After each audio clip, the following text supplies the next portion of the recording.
This is Jerry Lynn, and I'm going to create a sensation mongering at inyourheadonline.com. All right, we're joined by C.W. Anderson. What kind of intro is that? How'd the golf game go? I suck, man. I'm like Tiger in the woods. Oh, man. You'll get him next time. Horrible. Man, I just took it up like 10 months ago, and I got addicted, and that damn game will put you in the poorhouse if you ain't careful. So you betting on the games? No. I played with my uncle today, and his group, they bet, and man, I mean, I see them passing around 1s and 20s and everything. I'm like, I'm poor. I can't be doing stuff like this. You got a handicap yet, man? Yeah, me. I'll tell you, dude, I'm hard. I shoot maybe on an average between 90 and 100. Nice. So you playing with your uncle? That wasn't Ole, was it? No. I'm from my mother's side. Oh, okay. No, I would never play golf with him. He's a very bitter individual. To say the least. Did you ever meet with Ole? Oh, you haven't heard this story? No. No. Oh, this is great. Never met with Ole. I got permission from every Anderson to use the Anderson name the whole time I was wrestling.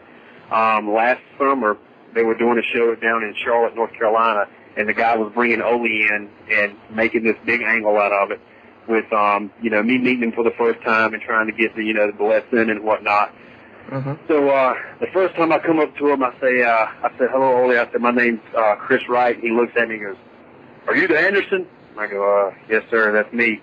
He says, oh. He goes back to what he's doing and, ignores me. And one of my friends come up to him. And you know how you see somebody in a long time, you give them the little slap and the hug or quick hug or whatever? Right. Mm-hmm. He says, hey, I'm 20 years I've been out of this business and everybody's turned into fags. I'm like, all right.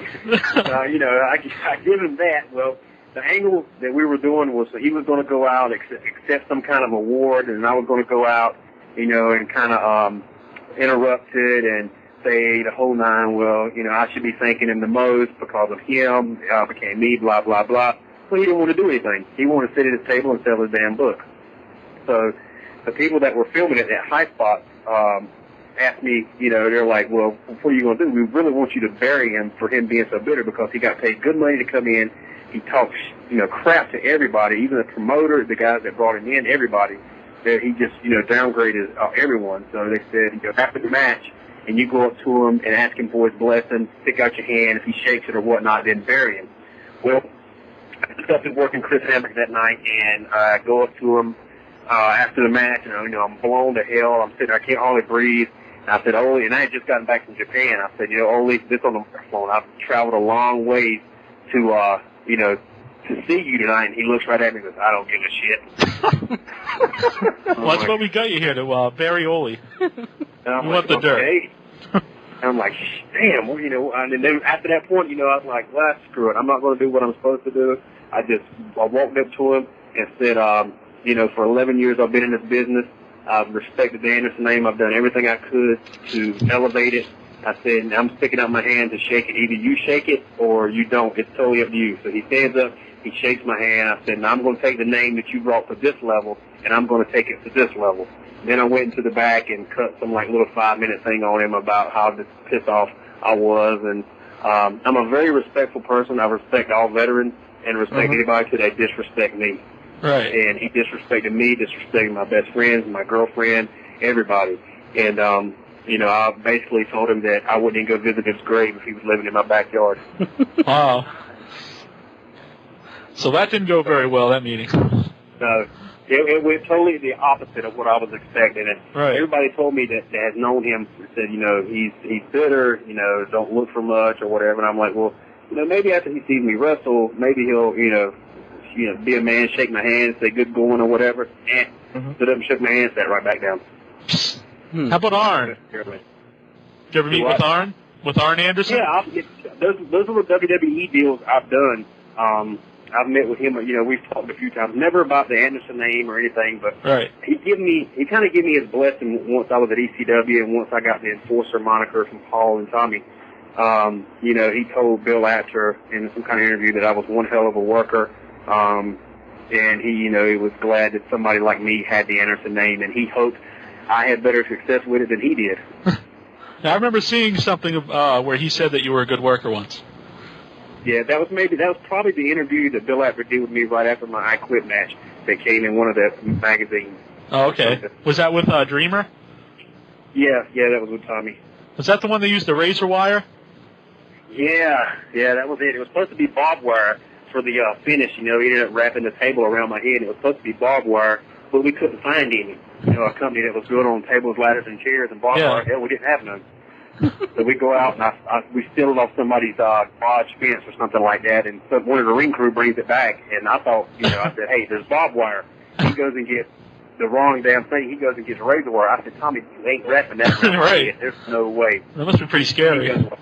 Yeah, I'm like, man, you know, I'm scared of stuff like that anyway. But he says, well, I'll use it. So he ended up folding it and getting it down pretty flat, and I think we used it like on the spine buster. Yeah. Was that a concern of yours when you went to ECW? Was working that kind of style, and maybe you didn't really want to do all the tables and barbed wire and that kind of stuff?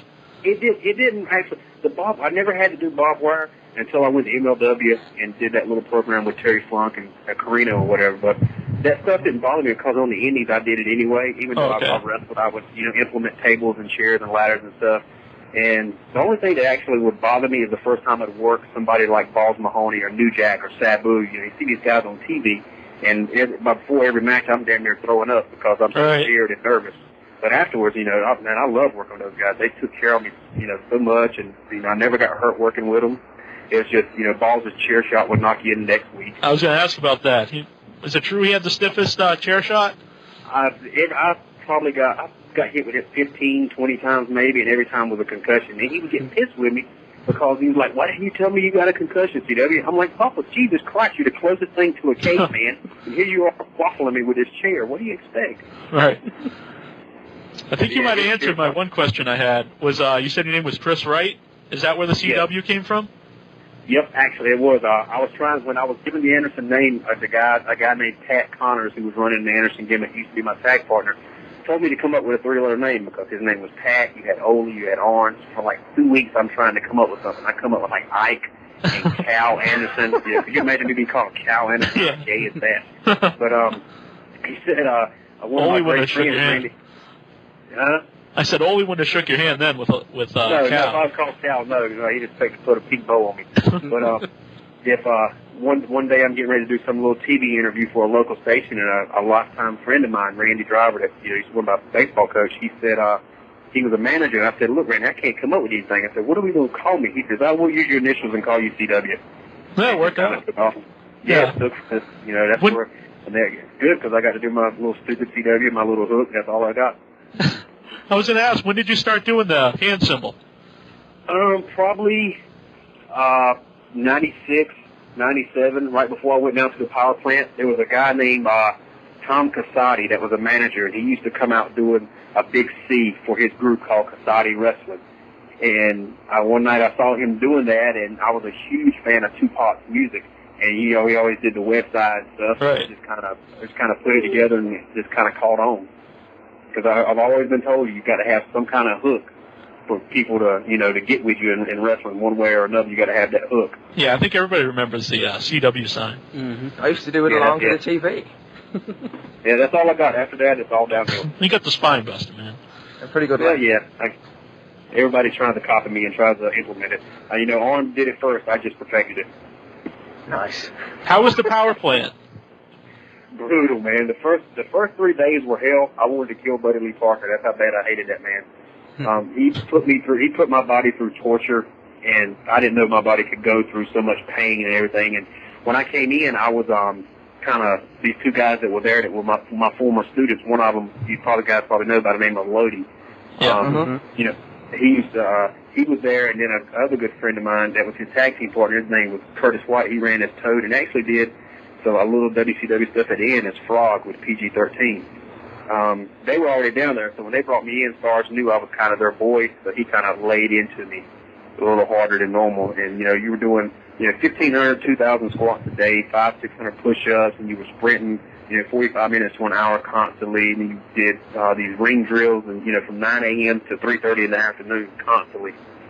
And we started out with like 26 guys the first day, 6 made it after that, and then 5 ended up finishing. But after those 3 days, Sarge was great. Had everybody there, welcomed me with open arms, and after about a month and a half being there, I had started helping Sarge train kids.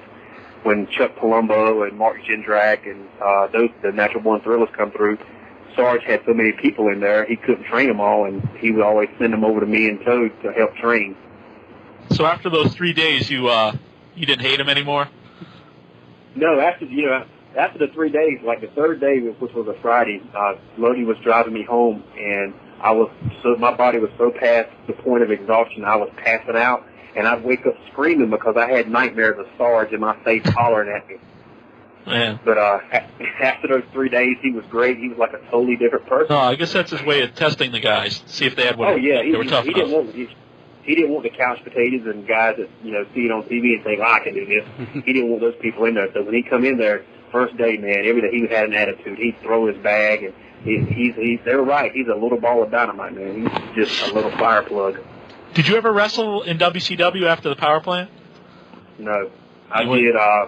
Everything I did was just at the power plant. One day, J.J. Dillon, Paul Orndorff came in to see all the talent wrestle because they had no idea what they had. So all 30 of us were wrestling, and me and Toad were the last two to wrestle, and we had a great match. And JJ and Paul Orndorff told us to our face, you guys are pretty good wrestlers, but I don't think WCW can do anything with you. There's nothing they can market.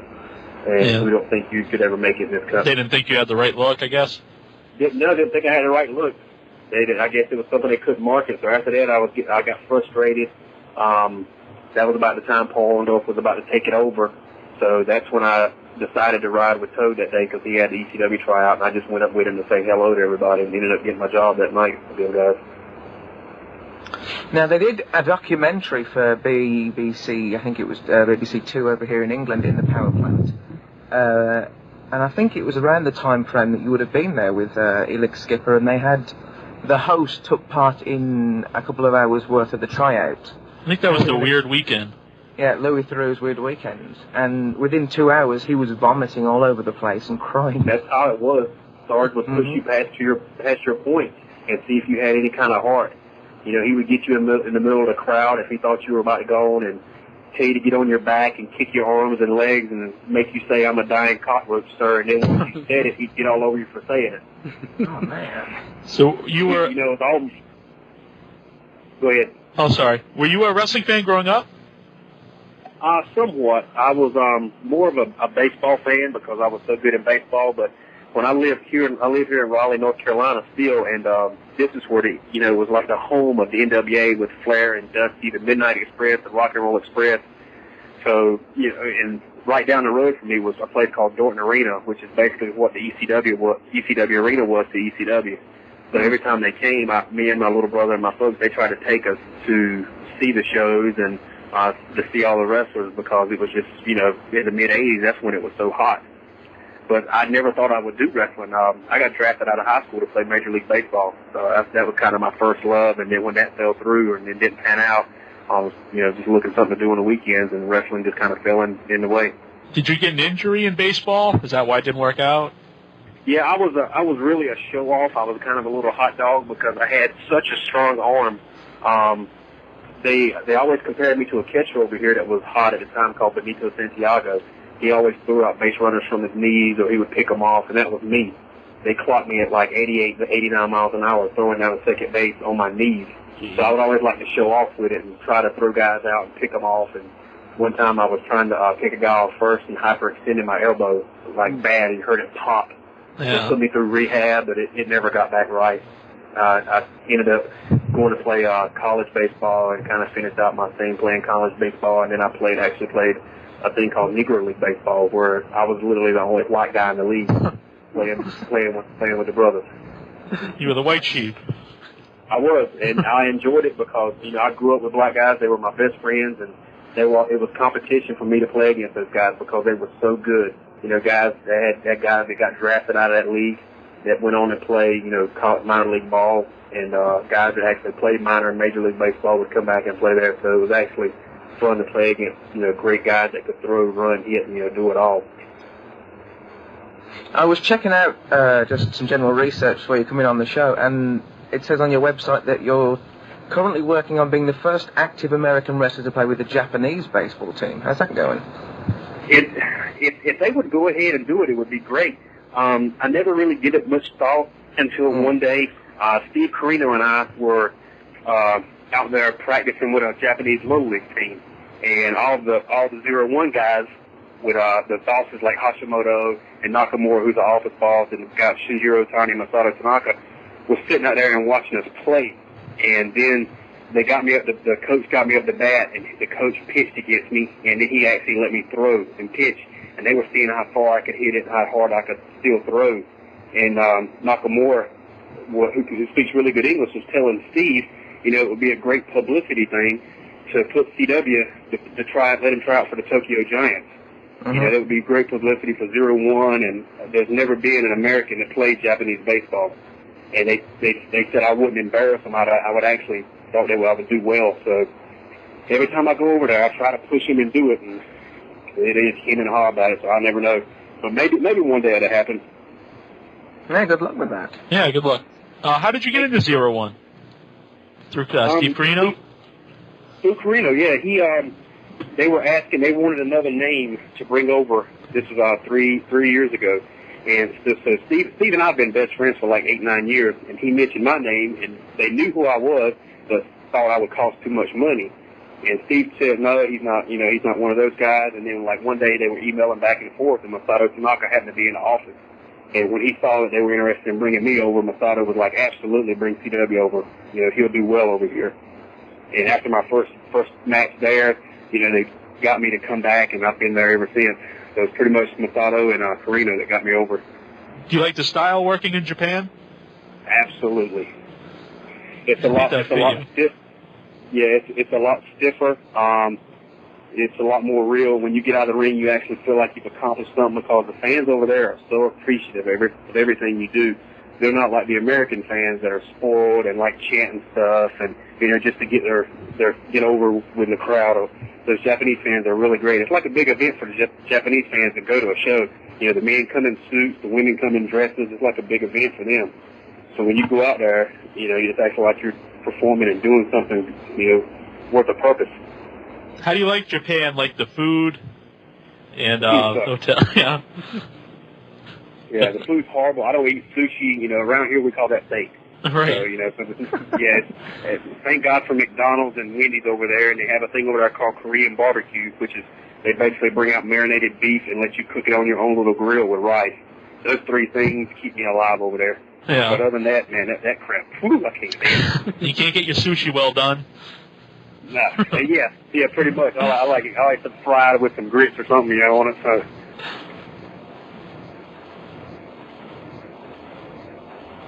Where did sorry. That's okay, you go on. I was just wondering where the Extreme Horseman name came from. Steve and I used to work for Dusty Rhodes down in his little group at Turnbuckle Championship Wrestling. And Steve and I had an idea of doing it in ECW with Simon Diamond.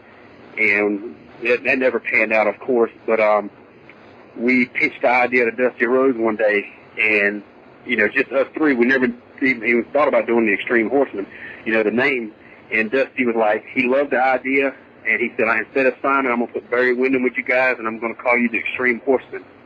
Because, Barry was the original Full Horseman, and Steve and I came from the Extreme, so that's where Dusty got the name from.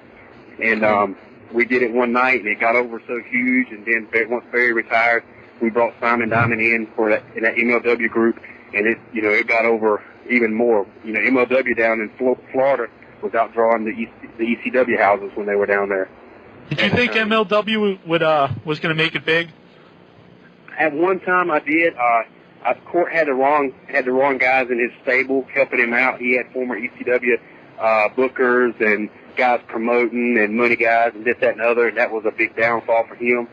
And he had a lot of problems with flying so many guys in. 90% of his roster was a fly-in, so and all these guys cost money. So this guy was losing, I don't even know, $20,000-$30,000 or something like that, and he just kind of run out. But he was drawing good houses, and the people were responding to it. And then one day he just pulled up camp and closed it all down. Yeah. Do you think he has any credibility left to try it again? I think he would if he would go. There was a rumor that he may start back up again with a different backer. Whether it happens or not, who knows? But if he goes back down to Florida, he would do well and bring in. He said if it happened again, he would bring do it a different way. Keep Steve and I and Simon up at the top, bring in a few more guys, bring in more local guys, and not have so many fly-ins. But Florida's hurting for wrestling down there, and especially good wrestling, and not bring so many people in from Mexico and Japan. You said you went. Your friend Toad had a tryout in ECW, and that's how you got your job there. Did he also work there? No, he had his tryout, and he was in the ring with the guy Angel, who was Angel from the Baldies, and I was standing by the ring, and he was doing his thing, and he wasn't doing too well. He was kind of off that day, and once he got finished with his tryout, Nova looks at me and says, "Chris, you got your gear?" I'm like, "Absolutely." So I got it on, jumped in the ring with Simon Diamond. That was about the time Paul Heyman sat down, and he liked what he saw, kept throwing me back in the ring. And after the show, he came up to me and talked to me, gave me the job that night. And it was always kind of an ongoing rib that I stole Toad's job because it was supposed to be him getting it instead of me. Did you enjoy your time in ECW? Yeah, that was like my family. When it hurt a lot of people when they went down and closed. For me, I kind of had like an 8-month depression spell because of it. I was kept in the dark about a lot of things, and then they up and closed. But it was like I was going to see my second family on the weekends when we ran. At Christmas, we all bought each other gifts, and it was a big to do with us being around. We all traveled together. But I every day of my life, I enjoyed being there. Yeah. Do you have any good road stories from your time in ECW? Oh my God, man, I got so many. Let's see. Well, there is one. I don't know if you guys know or read about, but I have a very weak stomach. I can't. I was going to ask you about that. Yeah, actually, I heard Francine talk about it on an interview once.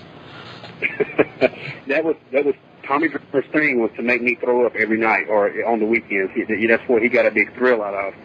So one night we're in Madison, Wisconsin. It's snowing crazy, and he has this match, has some kind of ladder match or whatever. And he comes back there, and we all, Steve, Louis Dangerously, Jack Victory, myself, Tommy, and Francine all dressed together, and in our own little dressing room, our own little side.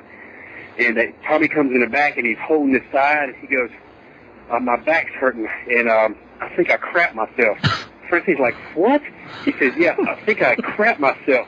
He says, "I dropped the elbow on the ladder, and I think it feels like it's all up in my crack and all in my pants and drawers." He goes, "Franny, check." She's like, "Oh, I'm not checking that." He says, "Come on, honey, my back's killing me. Check for me." So he kind of turns toward me, and I'm in the corner, and I'm trying to freak out, but they're kind of pinning me in. And they had planned this the night before, and I didn't know about it, but they're pinning me in by looking at it. So when Tommy drops his pants, he has this huge chunk in between his ass. And I'm like losing it, and he pulls it out and takes a bite out of it. I'm like swinging, and I'm trying to get out of there because I'm trying to go throw up, and I'm making about halfway, and I'm throwing all up. And Lou had made some fake vomit, and he comes in and acts like he's throwing up, so I'm like throwing up everywhere. And it turned out Tommy had shoved a brownie in his ass, and that was the whole rib on me. That was actually the story she told on an interview I heard. Yeah, that was. We had one. Me and Jack Victory. He and I always went at it. Jack Victory's a great veteran, and we always respect him. But me and Jack always went at it. I would always say he had a big ass, and he always said I had a big head. So we'd always have jokes going back and forth. Well, one night we're looking at each other, and he's like, "Man, I'm tired of ribbing and joking with you. We're great friends. Let's squash it tonight." I'm like, "All right, Jack, man, that's cool." So my music's playing. I'm getting ready to go out. He gives me the big high five. I love you, C-Dub. I love you too, Jack. As I'm walking through the curtain, he trips me and pushes me through the damn curtain. And I fall on my face in front of everybody. And he's like, I can hear him laughing in the back going about it. And I'm like, "Oh, you crazy old bastard." But later that night, he had a run-in. So his run-in, I'm supposed to superplex this guy. Jack had gotten busted open in a street fight, and he was all stitched up. So he's supposed to do the run-in on me and or something like that. But anyway, he runs in, tries to hold me from doing the superplex, and I look right at it and hit him between the eyes just as damn hard as I could hit him. And when I hit him, he goes, "Oh, God," and his knees buckle and his stitches bust open, and he falls all down. I damn near knocked him out. So they had to, like, re-stitch him back up. He's bleeding all over his face again. So kind of a little payback for tripping me and making me look like an ass. You got to expect a receipt from an Anderson boy. Oh, yeah, of course. Yeah. I was like, you knew it was coming. He said, yeah, but I didn't think you would hit me so damn hard. Because when I hit him, his eyes crossed, and he went, "Oh, God." But you know, Jack Gregory works for NASA now. Really? Really? What's he do there? He got a job. Well, Wheelchair dynamics? I don't know. He's telling me that he does some kind of wiring for buildings and this, that, and other. But Dusty Rhodes told me the other day he just thinks he plugs in fans and unplugs computers and stuff like that. So last night I'm watching TV and I see that the shuttle is delayed. It can't go off, gets blasted off for some reason. I'm sure Jack has something to do with that. You don't blame Jack on that one. Yeah, that's what I'm doing. Is that where you met Steve Corino? Was in ECW? No, Steve and I, Steve used to live down here in North Carolina, and he and I met on the Indies. About my first year in, he and I met like at some show down the road from where I live at, and we kind of hit it off, and we started traveling together and things, and we just become good friends. And then once we got to ECW, he and I become best friends because we'd always stay with Lou and Jack on the room because they were getting paid for by the office, and he and I were cheap, so we'd sleep on the floor. Yeah. Did you ever think about adding another Anderson and having a new Anderson brother tag team? Is there anybody out there? I don't know. Yeah, I don't know. I've actually had a few requests, about 5 or 6 emails from guys wanting to be Andersons, and I don't see it happening. There's actually one guy that works up north as an Anderson, but he is just god awful. Yeah. Well, you don't want him. Yeah, I had enough tag team partners I had to carry my whole life anyway. I don't need another one. All right. Were you ever approached to work for TNA? I went one time in September. One of the guys that was doing bookings down there, Bill Berrien, he told me to come down, and I went down in like September 1st or something like that, and had a match, and from all the agents that I stole the show had the best match of the night, and they told me they would sign me if I was in better shape. Oh. So, yeah, which sucks because even at that time I had let myself go a little bit, and it was no excuse, but I've never been a muscular guy. I'm never going to be what you see on TV, thank God. And so that gave kind of a driving force. So since September, I've been in the gym regularly for like 5 days a week, kind of transformed my body, put on like 15 pounds of muscle. Yeah, I've been checking out some pictures. You're looking good. I look a lot better. I feel a lot better. I'm not a fat ass like I used to be. Still got a big head, but that always will change. But I'm never going to be one of these jack guys on TV, but hey, at least I can work. Right. Well, I always thought you were kind of a throwback guy to the Crockett days. That's what Terry Taylor gave me one of the greatest compliments. He's like, you're one hell of a worker. He said, and the thing is, you look like a man. And that's the thing. He said, people want to see somebody they can relate to. And if you got guys on TV all look the same, just got a different hair color, why should they get excited? They want somebody they can relate to. I think that's why in Japan I've heard I was so popular because all the men from like 25 on up look at me like that worker type guy that they can relate to, and that's why they get behind me so much. I look like that working class guy. So you're still working towards maybe getting a shot with TNA or maybe with the WWE? I know you've done some different things with them. Yeah, maybe I can get a security guard gig like I did last time. That was great. You hit the big time. I believe Sanjay Dutt was with you, wasn't he? Oh, yeah, we were both hating it.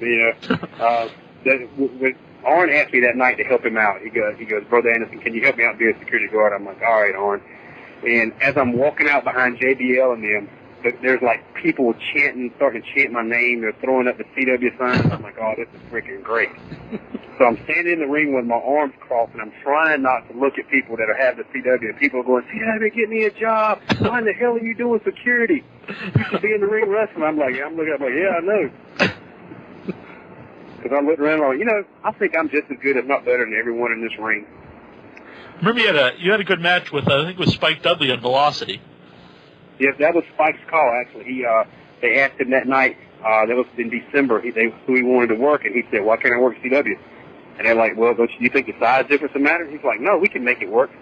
So we put the match together in like 5 minutes. He gave me everything I wanted. He's like, look, I'm already here. He's like, get your stuff in. He said, get a job. So I got, I don't know if you guys had saw the match or what. Yeah, I saw it on Velocity. We, everything I did, I actually got heat for that match because they said my super kick was too good. That's crazy.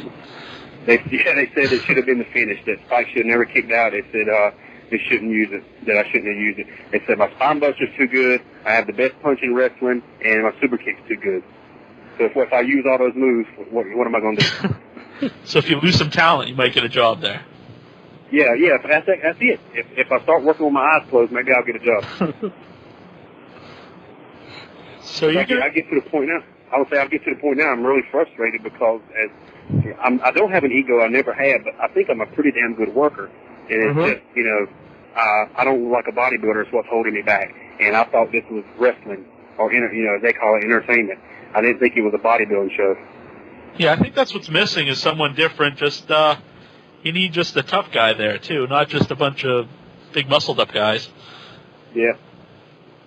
I think if that was working, the ratings would be better and they'd be drawing bigger houses. But what do I know? I don't run the company. Are you going to be working for both the ECW One Night pay-per-view and the Hardcore Homecoming show? Yeah, I just got booked 2 days ago for both of them. I don't know what I'm doing for the ECW reunion one up for WWE, but I'm working Kid Cash on the Hardcore Homecoming at Philly. Well, that'll be a good match. Did you ever work with him before? Oh yeah, we had a great match in November to Remember, 2000, in Chicago. We had an awesome match, and then he and I, we actually did a program together. We worked for like Hardcore Heaven one year, like '99, I think it was, and then he and I worked like a couple weeks ago, right down the road from where I live. There's a show here in North Carolina that had Dusty Rhodes versus Jeff Jarrett with Boogie Woogie Man as the special referee with a run-in by Terry Funk. The main event was Rock and Roll Express against the Midnight Express, the Dennis Condrey one, in a scaffold match. And then it was me and Kid Cash. Did one of those guys take the bump off the scaffold? Yeah, but here's the thing. Now, he was in a high school gymnasium, and it was Ricky Morton was going to be taking the bump off the scaffold. And the first time they had it up, I mean, that thing was up there. Yeah. It was a good, oh God, I can't count feet, but if they were hanging from the bottom, they'd probably be, 8 or 9 feet from the top rope. And I asked Ricky, I was like, man, I said, when you guys were doing that back in the day, I said, was it higher? He's like, it was so much higher. I'm glad I didn't have to bump off of it. But it was so high when they stood up on it, they were up in the rafters of the gym, so they brought it, so they had to bring it down. And when they brought it down, when Ricky was hanging off of it, his feet were about second rope level. That's a little bit of a... Yeah, it was a little bit of a disappointment, but Bobby Eaton goes, he goes, hell, when the baby faces are falling off of it, look how damn low it is. He said, we were falling off of it was up in the heavens. Yeah, I sit in the crowd and watched that match because I was such a big mark for the Midnight Express. And I mean, when they came out, I was standing up, clapping and everything. I was like a little kid there that night. They can still work? What? The Midnight Express? Yeah, the Bobby can still bump. Dennis, that's the first time I ever met Dennis. He looked, he didn't do much, and he looked, older than what I thought he would. But Bobby still looked great, and he was still taking them big snap bumps and everything. Man, he was working. Ricky juiced, and Robert didn't do much, but I didn't think he ever did anyway. Ricky was always the bumper of that crowd. Right. He, man, Bobby can still go. Someone asked on our message board, what did you think of the Ring of Honor riot angle? I had fun. It was they did it like 2 or 3 times. It was a little much. One of the first times that we did, I think, was in Queens, New York, before we used to run at ECW. And it was awesome. We actually made the crowd believe there was an actual riot going on because Homicide's kids were there, his students, and they were, he has like a, bunch load of them, like 12 or 15.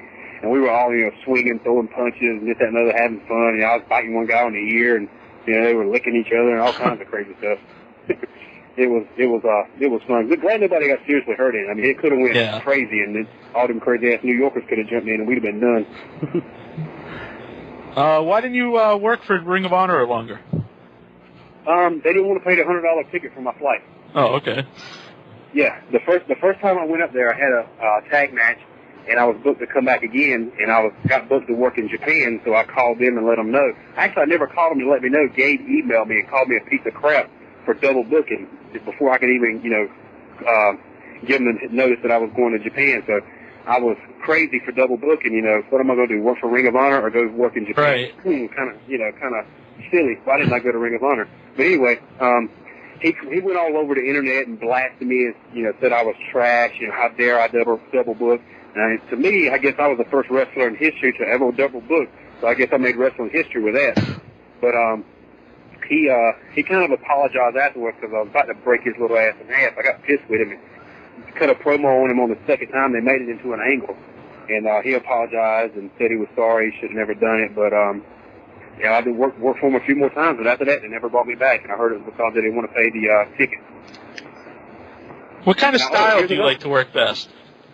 I'll tell you this, and then I'll answer your question. One other thing I just remembered. Sure. Another reason I heard I wasn't at TNA and didn't get signed, Dutch Mantell told me said I looked too old. How about that? They got Dusty wrestling for him. Oh, yeah. Dusty, Kevin Nash, Scott Hall, Billy Gunn, but I look too old. You seen Dutch Mantell lately? But, no. Yeah. Anyway, what style do I like working with? Oh, man. Old school style. Saves the body. You don't have to do much, especially down here in the South. It gets over. I kind of like doing the extreme style every now and then. My favorite has to be the old school style because you don't have to do much to get over. Right. The fans still buy it. The Japan style, man, it works on your body. This last tour, I snapped my hamstring, separated 3 ribs. My back went out on me. I just got beat up. I thought I broke my nose one night. Actually, I heard I did, but I couldn't tell it. You have any good road stories in Japan with Corino and the guys? Woo, let's see. There's a one that happened last that I really can't tell. It would get me in trouble. All right. You can clean it up if you want. No, I can't. Just when my book comes out, it's going to be in there. I'll be long gone. Let's see. The S&M story. We were at this bar called Brainbusters. It's a wrestling bar. And the guy there that owns it, his name's Fuji. But we become real good friends. So he goes, tonight, my treat, we go to Hostess Bar. And when you go to Hostess Bar, you sit and you drink beer, and all these gorgeous women come around you, and they're just all over you, trying to put you over, this, that, and the other. But it's, they're like strippers at the work. And so we go up to this bar, and we start walking up these steps, walk through this black curtain, and it's all black. Oh. So we were like, okay, first off, we think this place is a little shady. Well, this 6'2" Amazon Japanese woman walks out. In like leather with a some kind of crazy ass mask or something on, but she's all in like S&M gear, and we see whips and chains and all kinds of stuff you can swing from over there in the back. We're like, holy crap, we're in an S&M club. She looks at us and goes, oh look, 01, Corino, Anderson, Spanky. It was me, Corino and Spanky. She speaks perfectly. Yeah, she sits us down and she starts talking, and she says, okay, ready? And we're like, ready for what? And we're like, okay, yeah, we thought we were gonna get a show. This crazy ass woman takes candles, starts burning them, and holds out Spanky's hands and starts putting candle wax all over. And she pours it on Corino, and let me tell you, I love Steve Corino to death, but he's a bitch when it comes to stuff like this. He can't take it. And he's like, oh, that hurts, that burns, oh my God, it's burning my flesh. I'm like, I was like starting to get scared. So she starts pouring it on me, and I wasn't getting any kind of feeling or anything, because, when it comes to stuff like this, I'm a freak. I love stuff like this. So she's pouring it all over me, and I'm not doing anything. And she gets another candle that's even hotter. Well, Steve and Spanky are freaking out because it burns, and I'm like, and she puts it on me. I'm like, man, if this is as hot as you got, we got some problems, because it wasn't doing anything for me. She takes it, she ties Spanky's hands up and ties it around his head. His hands are up by his head like he's saying a prayer. His eyes are huge. She drags Spanky over the table, bends him over, pulls his pants down, and starts waxing his ass in front of his cat and nine-tailed quill. Starts beating him to death, and he's freaking out. So she finishes with him, and she says, okay, Corino, your turn. Corino's like, hell no, I'm not doing this. So finally I said, come on, dude, you do it, I'll do it, no problem. So Steve gets in there, she pulls his pants down. Now, mind you, they both have their underwear up, and she starts wearing them out. He said about 2 whips, he's done. He can't take it anymore. When she gets me up, she bends me over. She pulls everything down on me. I'm sitting there bare ass naked. And I hear Spanky look over at Steve, and he goes, "Does she just shave his ass?" So she starts hitting me with this thing, and at first I thought it was going to hurt. She hits me with it the first time. I'm like, harder. And she starts wearing me out with it. I'm like, yeah, this is right. This is it, girl. She finishes with that, and God, what does she do next? Oh, she grabs Spanky back up. She starts hog-tying him. I mean, like, she puts his hands behind his back. She grabs his legs. She runs it through his hook up in the ceiling. She snatches one. He got one leg up. She runs the other thing around his leg, pulls the other one up. Spanky is sitting there with his hands and legs behind his back, sitting there in a swing position in the air, and she's pushing him back and forth, swinging him. He's going, guys, if this thing's break, I'm done. I mean, his hands were tied behind his back, and she was like whipping him, and she was pouring candle wax on his back and everything. And he's like freaking out, so she leaves him there, comes and sits down and talks to us while Spanky's just laying there in the corner in the little swing position. So after about 5 or 10 minutes, she goes back, lets him down. She goes and gets in another dominatrix outfit, and this show begins. She makes this woman carry an ashtray in her mouth. She brings it over to us. We have to throw stuff on the ground. She has to do stuff with our feet, all kinds of crazy stuff. And she starts making out with this girl. She ties the girl up like that, pours candle wax over her. She starts bitch slapping her, all kinds of crazy stuff. And I'm getting into it. I hit her harder. Yeah, slap the piss out of her. And and she ties her up in with this dog chain, and she's walking her around, making this girl bark like a dog. And she finishes by beating this girl with a whip. I mean, leaving bruises and whelps and making this girl bleed. And Steve Corino goes, "Oh my God!" And when he does that, that big girl turns over and hits him in the balls with one of those cat o' nine tails. Him over. I mean, I didn't want to leave. I wanted to stay there and hang out. So we had to go. But that was kind of our night at the domination stuff. I can't remember if anything else happened. That story's on my website somewhere. All right. I went into full detail. But Steve's he comes out, he looks at me and goes, "I'll never look at you again the same." What's her phone number? her name was Rhodes Henderson. Let me get a pen. Yeah, I think her email was it was Mama Falcon or something like that at Yahoo. I don't remember, but yeah, she was a big woman. She probably could have took me and Steve 2 out of 3. And they let Spanky in those places? Is he old enough? Spanky. Yeah, Spanky. He turned 21 2 or 3 years ago. Spanky's crazy, man. He's a partier. But he was. That's his first experience ever doing something like that. So he looks like a teddy bear. Yeah, he looks like a little kid. Don't let him look. That's more something. He don't let him look. He'll fool you. He's a great guy. He's Spanky's awesome. He was so timid and stuff when he first come over there, but now he's kind of opened up a little bit. We need to get him on the show. Yeah, Spanky's great. So here's I got another story for you. Okay. Steve and I go to the dojo and we're working out one day, and we come downstairs and we see that they're having auditions, English auditions for voiceovers. Steve and I walk up in this place and they're having some kind of meeting. We basically kicked in the door where they're having the meeting at, walked in and we're like, "What's up? How do we get a tryout? What do we do?" So the girl's standing there and she's talking to us, and she sends us to this talent agent down in Roppongi, which is like the New York Times Square version of New York. And we're talking to this big black guy, and he has to take measurements and this, that, and other and stuff. And it was Corino's 30th birthday. So we take measurements, and he says, "Okay, I need to take a head measurement." So Steve starts flipping out. He's like, "Oh, God, you're going to need more tape for TW. His head's so big, blah, blah, blah." So he put it, measured around, and he gets in 60 centimeters or something like that. I have a big head, but Steve's turn. He gets up, does his thing, he puts it around his head is 2 centimeters bigger than mine. Oh, man. So, yeah, for 5 years I've been getting ribbed about how big my head was, and it turns out his is bigger. He keeps complaining, I got a lot on my mind, it's all the scar tissue, I'm like, and the guy's like, no, I had it tight, and then you just got a big head. So for a solid year, and right after that, Steve had all his problems with the immigration and everything. You know, he had a bad tour, but for a solid year, he and I went at it about his head. So one day, Jack Victory's over, and Steve like drags us to a 100-yen shop, which is a dollar store. He buys a tape, and we go back up. He actually films it and gets video of us measuring our heads to see who's bigger, and it turns out like mine's 1 centimeter bigger. For like 3 days, he would call me up and he'd go, "CW, I just wanted to let you know that, you know, your head's bigger." He's been insane about the head thing. I've seen Corino lately. It looks like he might have gained some of the weight you lost. Yeah, he's found it. You know what he needs to do? He needs to lay off them damn Fruity Pebbles. Eat Fruity Pebbles. He can't understand why. I mean, I always joke with him. I said, "Damn, dude, you know, you got to get in shape. I'm in shape now. You just gotten fat on me." He's like, "Man, I've eaten so many Fruity Pebbles." I'm like, "Bro, they ain't, you know, energy bars and nothing." I said, "You got to lay off the sugar."